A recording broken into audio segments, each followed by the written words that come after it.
लगातार 27 सालनि खां सिंधी रंगमंच जी सूंह खे सदाबहार बणाइण वारी सिंधी यूथ ग्रुप सिंधी नाटक प्रेमियुनि जे लाइ खणी आई आहे हिकु अनोखी सौगात। 1-2 बाबा गुडियाणे ॾे दानी जुदा न कर, 1-2 रिटर्न्स।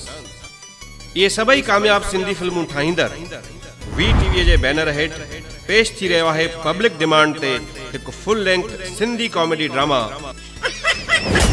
माटेली ज़ाल।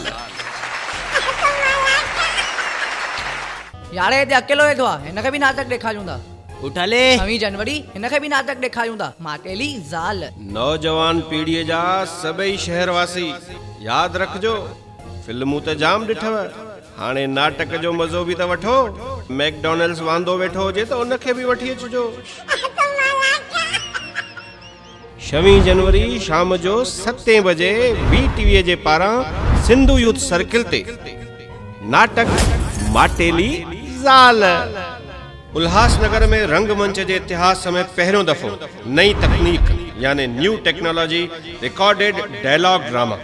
अचो 6 जनवरी शाम जो 7 बजे सिंधु यूथ सर्किल जे सहकार सां VTV जी पेशकश नाटक माटेली ज़ाल।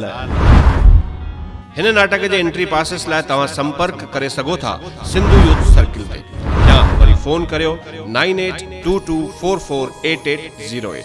यादि रखंदा, सिंधी मज़ाकी नाटक 6 जनवरी शाम जो 7 बजे माटेली ज़ाल।